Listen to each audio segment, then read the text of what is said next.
folks, this is Jeff, aka 101 Bronson, welcoming you all back to my review retrospective series of the career for my favorite actor of all time, Al Pacino. Last time we took a look at his first starring role in 1971's The Panic in Needle Park. But around that time, today's movie, The Godfather, was already well into production, and Francis Ford Coppola had set his mind on only one actor to play the role, the pivotal role of the central character of Michael Corleone. You guessed it, Al Pacino. Now, as part of my preparation for this review, I actually have been watching the Paramount Plus show The Offer again, my second time around. It's actually a fascinating show detailing all of the crazy and wild stories of the making of The Godfather, all the behind the scenes stuff. It's a great show. I really recommend that to anybody that hasn't seen it. So on Paramount Plus, The Offer, great show. However, as with all, based on reality sort of adaptation, whether it be films or TV shows, there's always going to be some liberties taken and some stuff that's not going to be 100% accurate. However, one thing that is in the show, and that by all accounts of the people behind the scenes, holds true, is that nobody wanted Al Pacino for Michael Corleone besides Francis Ford Coppola. Certainly not the head of the studio, Bob Evans. He was totally against Pacino being cast.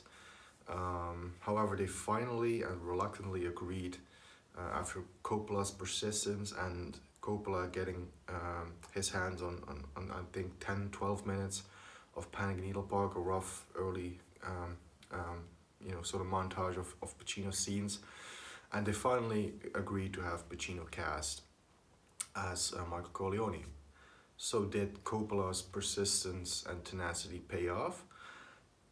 Well, of course it did, but that's what we're here to talk about. So without any further ado, let's dive into 1972's seminal, iconic, classic crime drama, The Godfather. Now honestly, what can I possibly say about The Godfather that no one before me has already said 1,000 times better? It's a film well documented, just like its interesting production history. And honestly, I try to keep these reviews as short and to the point as I possibly can. So we're just covering the basics for this video. However, one day I could see a much more in-depth review and discussion of this classic film happening, perhaps as a live stream or something. But as for any movie, first things first, the story. The Godfather, with its screenplay by Mario Puzo and Francis Ford Coppola, is an adaptation of Mario Puzo's 1969 best-selling novel of the same name.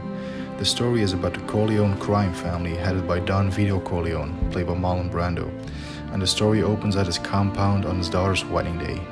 Michael Corleone, played by Al Pacino, Vito's youngest son and a decorated World War II Marine, is also present at the wedding. Michael seems to be uninterested in being a part of the family business. Vito is a powerful man and is kind to all those who give him respect, but is ruthless against those who do not. But when a powerful and treacherous rival wants to sell drugs and needs the Don's influence for the same, Vito respectfully refuses to do it.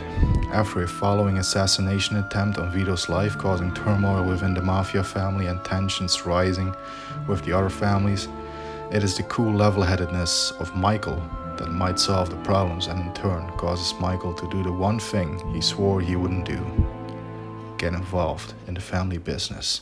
It's a beautiful story about power, love, greed, capitalism, and above all, family.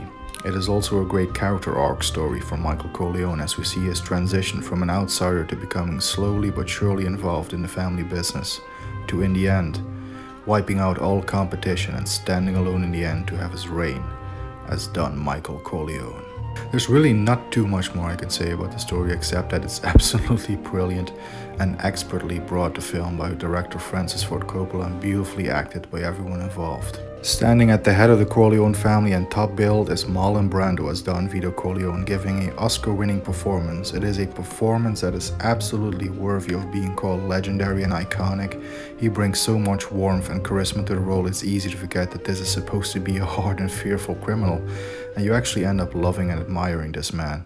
I personally always got that great uncle vibe from him, where I just want to sit on his lap and hear him telling stories about the old days. He's absolutely brilliant in this. The Don has 3 sons, all played by wonderful actors. Sonny, the oldest, played by the late James Caan, who was the most temperamental and hot-headed. Fredo, the middle brother, played by John Cazale, who is kind and sweet, but he is weak and he's not fit for taking over as head of the family. And then there's Michael, the youngest son, played by the man of the hour, Al Pacino, who, as mentioned, really is the central character, and it's his arc we follow throughout the film. The Don's only daughter, Connie, whose wedding opens the film up, is played by the amazing Talia Shire. Her groom, Carlo Rizzi, is played by Gianni Russo. Rest of the cast includes great performances by Diane Keaton as Kay Adams, Michael's naive wasp girlfriend, Robert Duvall as Tom Hagen, the family's trusted consigliere and quasi-adopted son, the Don Vito, Abe Vigoda and Richard Castellano as Tessio and Clemenza respectively, who are the capos of the family, and Letteri and Richard Conte as rivals to the family, Virgil Salazzo and Don Emilio Bazzini respectively. Every actor in the piece does a great job, but it is Al Pacino who, like mentioned, is the central character to the story, so it falls on him to deliver the standout performance, and well, he effing delivered, ladies and gents. His portrayal of Michael Corleone is one for the ages, and the arc is played out absolutely wonderfully. Although garnering an Oscar nomination for his role, he sadly didn't pick up the win. Note that this is sadly, and much to my personal chagrin, a recurring theme throughout his career, with the Oscar for acting instead being handed out to Marlon Brando in the Best Actor category, although he didn't attend the ceremony and he actually had a Native American woman named Sacheen Littlefeather there to refuse the award in his name as a protest to how Native Americans were portrayed in movies. Brando definitely deserved to be nominated and celebrated for his performance, which has since become legendary and iconic, and it's usually an impression of his character that you see in parodies and such. And on a personal note, whenever I get to talk in The Godfather with someone, I usually break out a Don Corleone impression as well. The movie, made on an estimated budget of $6 million, became a massive hit upon release, earning back a return of about, wait for it, $250 million worldwide, with critics and audiences alike absolutely adoring and loving the movie. Paramount already made plans to greenlight a follow-up to be put into production as soon as possible, but more on that in a few episodes' time. Ultimately, the purpose of a review is to recommend or not recommend the movie, and I think it goes without saying to people watching this video that I wholeheartedly recommend The Godfather to anyone who hasn't seen it.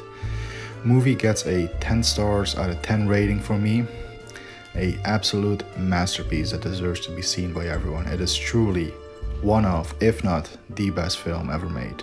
So if you haven't seen this yet, don't wait and see it right now. Trust me, it will be worth it. So there you guys have it. That was the review for 1972's The Godfather. Like I said, I could not recommend this movie any more than I do. I mean, I'm not expecting there be too many people that will watch this review who haven't seen The Godfather as of yet. You know, it deservedly is at everybody's top, you know, ranking of movies of all time. Everybody sort of has this either as their favorite or it's in the top 5 or it's in the top 10. It's definitely, I will never fault anybody for saying that The Godfather is the best film or the greatest film of all time. It is a absolute masterpiece. And it made Pacino's career, and it's very interesting to see the film that he did after The Godfather, which we are going to be taking a look at next episode. But until then, this has been 101 Bronson, signing off, saying stay healthy and well, keep punching, and we'll see you in the next episode for 1973's Scarecrow. Take care.